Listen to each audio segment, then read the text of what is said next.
जय भीम मित्रांनो, आपलं स्वागत आहे माझ्या यूट्यूब चॅनलवरती. तर मित्रांनो, थोड्या दिवसापूर्वी चल हल्ला बोल या चित्रपटाला विरोध करत सेन्सर बोर्डाने कोण नामदेव ढसाळ असं विचारलं होतं. तर सांगावं सर या हरामखोर लोकांना, कोण नामदेव ढसाळ? यांना बी कळू द्या कोण नामदेव ढसाळ.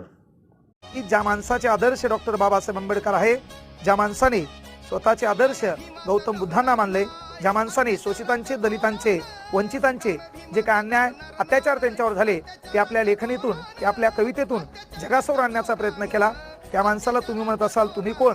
तर कदाचित आम्हालाही प्रश्न आहे की बांडगुळांनो तुम्ही कोण? है ना, तुम्हाला कसल्याही चित्रपटाला मान्यता देता येते, कुठल्याही प्रकारचे सीन दाखवता येतात.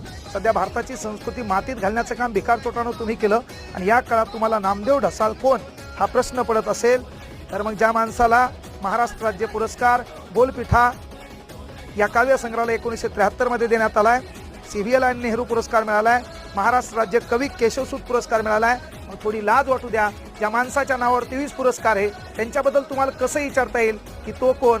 मग काय शिक्षणामध्ये, पुरस्कारामध्ये किंवा तुमच्या फिल्म इंडस्ट्रीमध्ये फक्त काही लोकांचीच मक्तेदारी आहे का? तुम्हाला ही लोक पटत नाहीत का की ज्याला जे नाही दाखवायचं ते जमतंय, कुठल्याही प्रकारच्या शिव्या जमतात, असे अनेक चित्रपट आहेत. मिर्झापूर आहे, अनेक हे जांगडगुत्त्याचे चित्रपट, अलीकडे अॅनिमल आला होता, ते कोणाकोणासोबत झोपायचं राहिलं होतं, ते तुम्हाला जमते.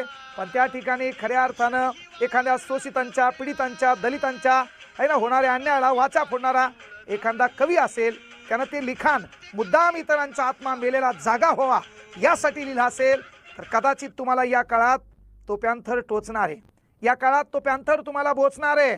आणि मग त्या पॅन्थरमुळं होतंय काय माहिती का की मराठी आपल्याला दिल्लीपर्यंत डंका वाजवायचा आहे. 98 मराठी साहित्य संमेलन झाले, पण हीच मराठीत काम करणारे लोक तुम्हाला टोचत असतील तर मग याच्या अगोदरचे बोट लावेल तिथं गुदगुल्या जमले आपल्याला, याच्या अगोदरचे आहे ना चुम्मासाठी व्हिडिओ जमले, याच्या अगोदर आहे ना अनकट म्हणताचे